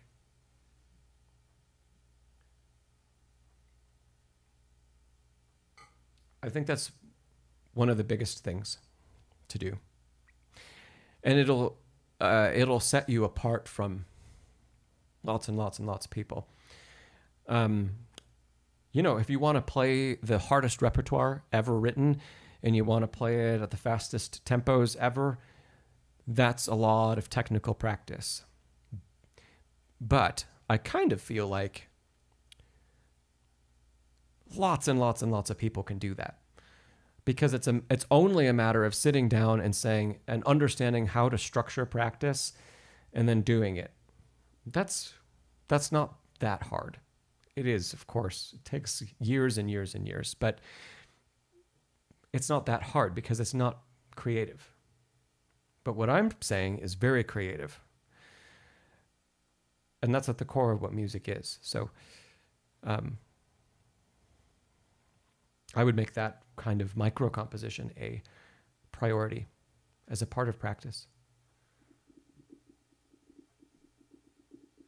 FaZe says, I probably don't practice any like 1, 6, 4, 2 diminished 5.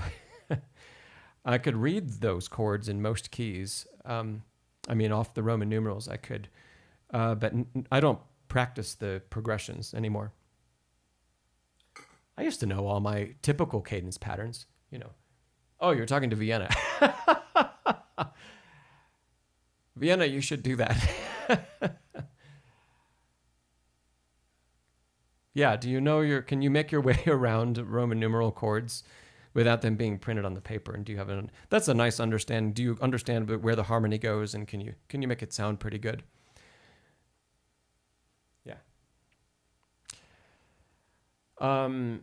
Zero, you said like you're working on Chopin's C# minor waltz.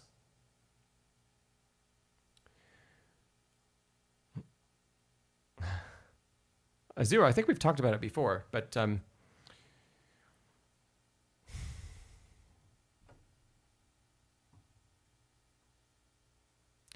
yeah, I'm gonna leave it there. Micro composition. There's lots of things we could talk about, but that's such a big one that I don't know if anybody really talks about how important it is. Almost nobody does. But it's the thing that differentiates Rachmaninoff as a pianist, as a concert pianist, for example, from other people you might hear today, who are great in their own regard. But he was legendary.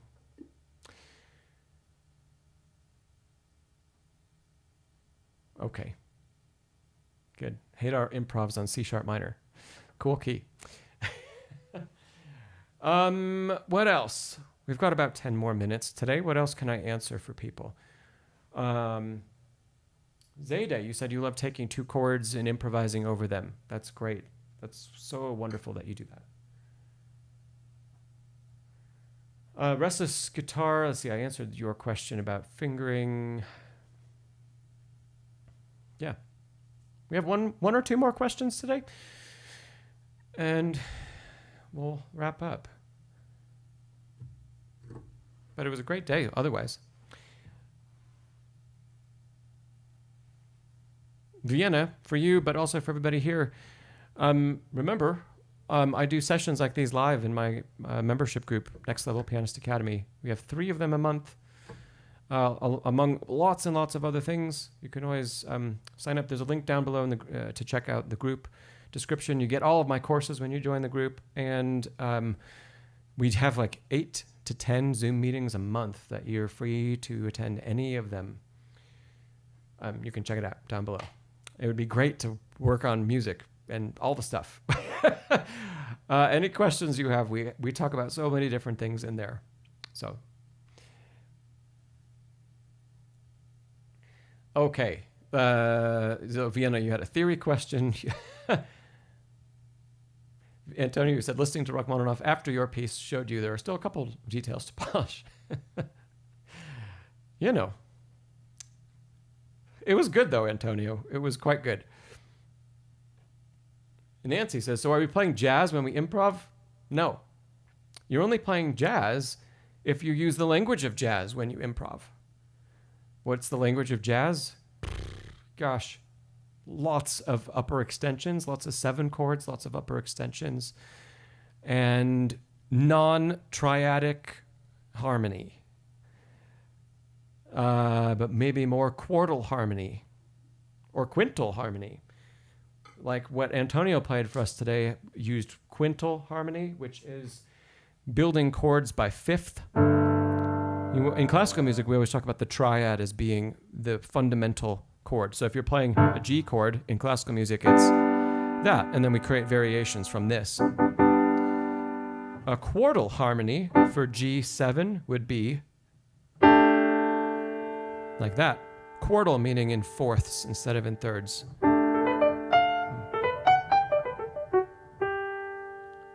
The root isn't even in the bass. A quintal harmony in fifths. So I think that's one big thing that differentiates classical from jazz. You could call them chord voicings. Yeah, but see, Nancy, if you improv in the Baroque language, which I cannot do, then you're improving Baroque classical style. And if you improv like kind of what I did earlier, taking a little bit of Elegie and expanding on it and writing my own thing, then I'm improving in a neo-romantic style. It's classical, though. It's not jazz. Phase, you said, what form is this piece?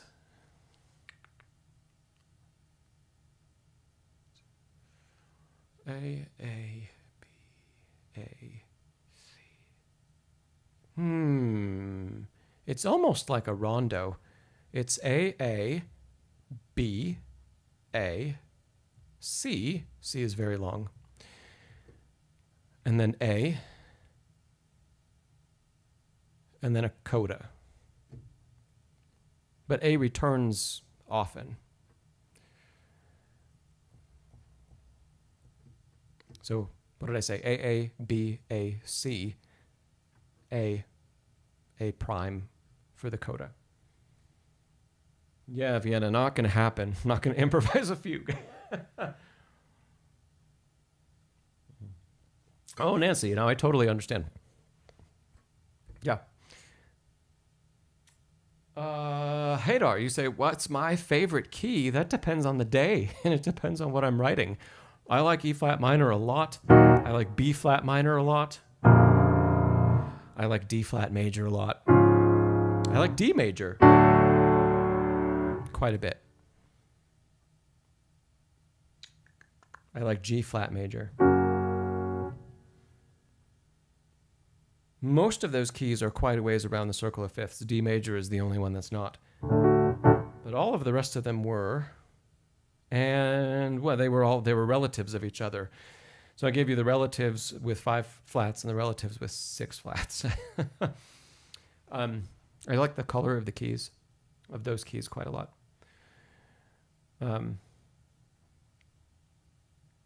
Yeah.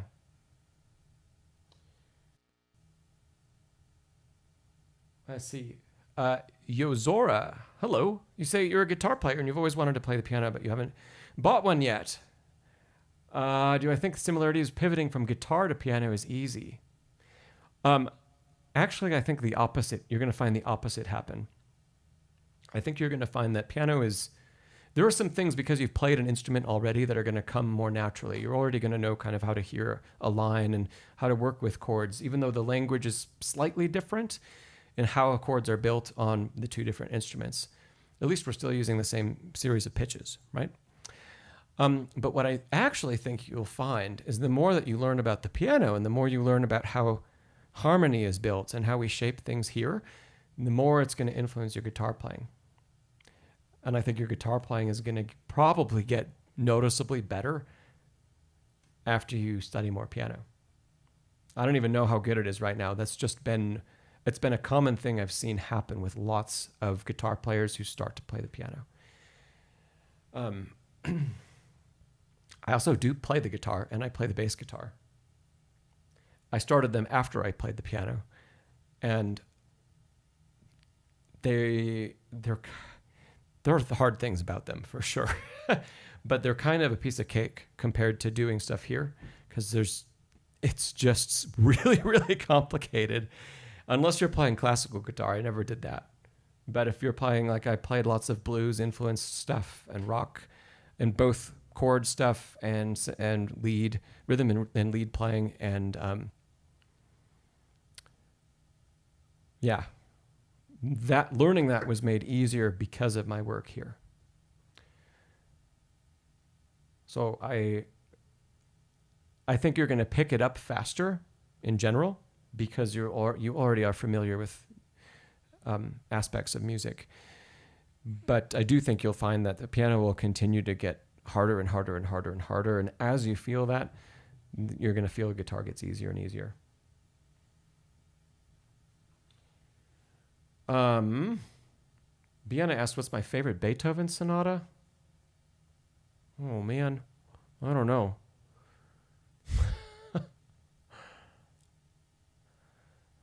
I don't know.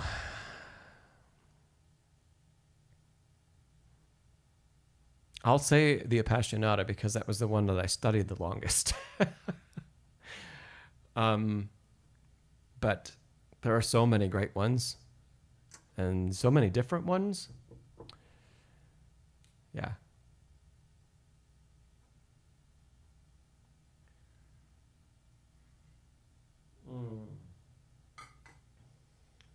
So let's see. Vienna, you said you think progress relatively quickly with violin and you progress relatively quickly with violin and flute because you already have piano experience. Yeah. XPN says, you wonder if equal temperament means we can't quite appreciate the full color of the keys the way we might have once. I agree with that. There was more in kind of inherent color in each key before. When I have arguments with people about that, the piano today still has different colors, even though everything is equally tempered. I tend to think it's because the register that notes of certain keys tend to live in are in different places. So maybe the distance between pitches is close to being unified. It's not actually the upper half of the instrument. It still is, but it's not quite the same as the bottom half. But, B flat to me has a really dark and ominous color that G flat minor just doesn't have. It's different. But that is because I've got that note. And the region that all the pitches live in is different. And because that change in register is inherent as we choose different keys, and it influences, when we write music, it influences us. We don't have a G sharp below. We'll have, that's our lowest one. That's a really different pitch than that one. So I think that's why the keys on the piano still have differences in color, because the register is different depending on the key that we're using.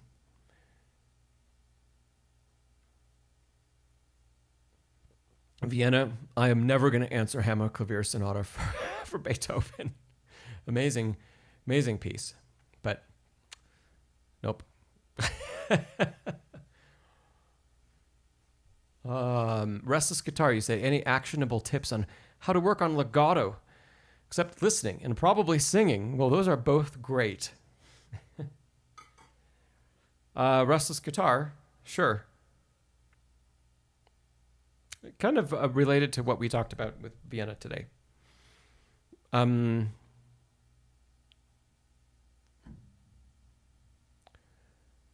Let's take... I'm pulling up a Chopin Nocturne.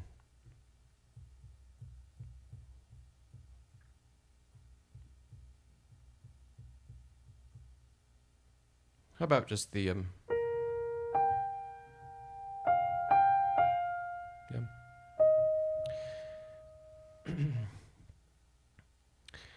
Restless Guitar, I would work on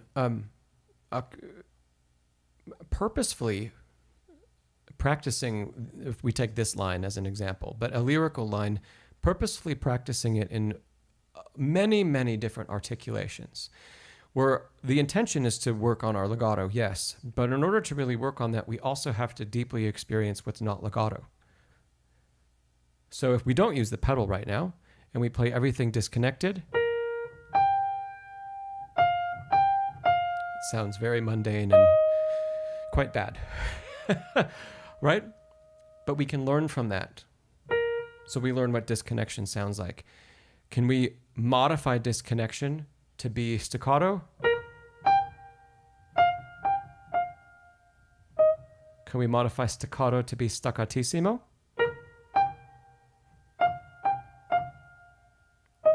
Let's go the other way. Go back to your just plain detached.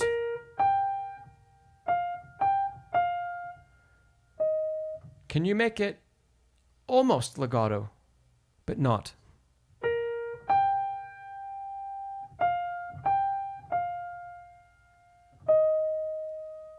How close can you get the release of each note to being with the next note, but just a hair before?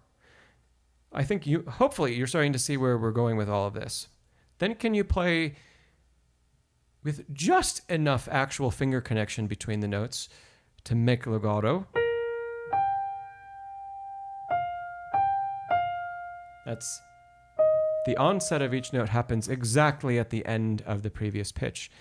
And then can you find two levels beyond that with finger legato where we connect further, where the two pitches are actually sounding simultaneously?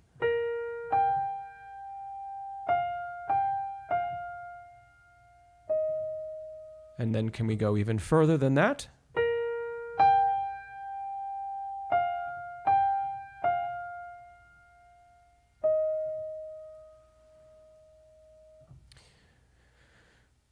So restless guitar, what we're really working on is understanding especially how we can modify the release of the key.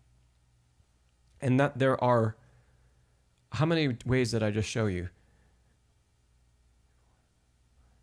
7, I think? 7 different releases of pitch and how it changes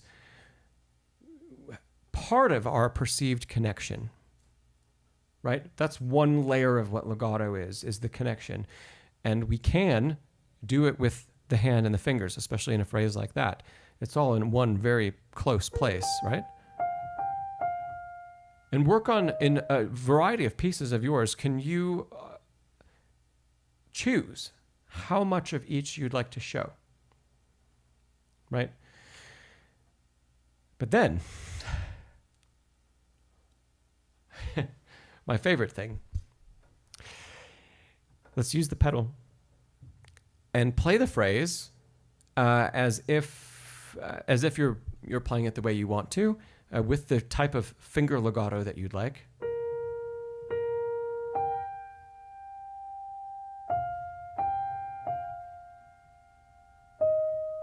Okay.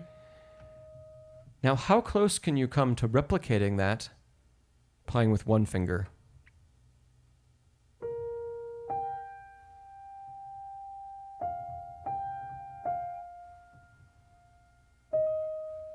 It could have been better. I didn't have enough shape.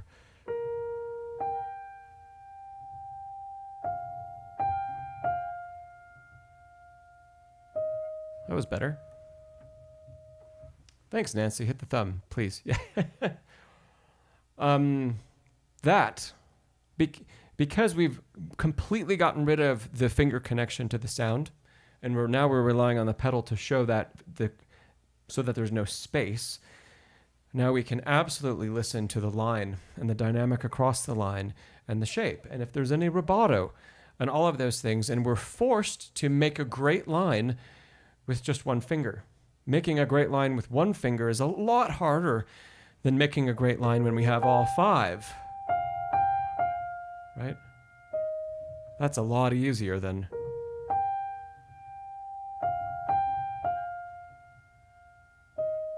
But it's still possible to do it with one. And I think that can teach you a huge amount about legato and what legato actually is. That it doesn't come from, it's not solely the connection with the fingers that we make. It can be part of it. Yeah.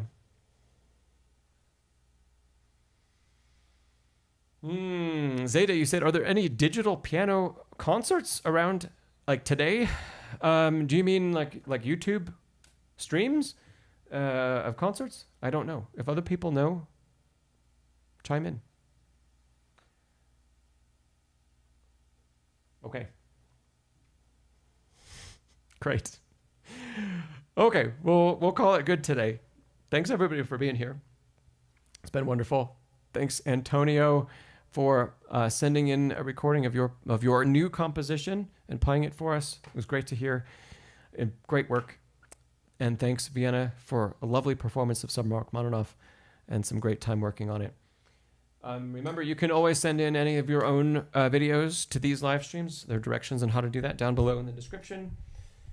If you want to do that kind of stuff and you want to do it more often, check out Next Level Pianist Academy in the description below. We meet 8 times a month on Zoom. There's so many opportunities to get plugged in. And in the meantime, I think I will see all of you in about 2 weeks at our next live stream here. Okay. Yeah, cheers. Absolutely. Thanks, XBN, for being here. And CJ. And Gal, SLP, Bedlington Groomer, Antonio, Zayde, FaZe. I hear you, Vienna. But in a year, well, yeah, tune in as you can. We'd love to see you back. All right. I will hopefully see you around the channel. And if not, in the next stream or somewhere else online. Have fun. Be musical. Practice hard.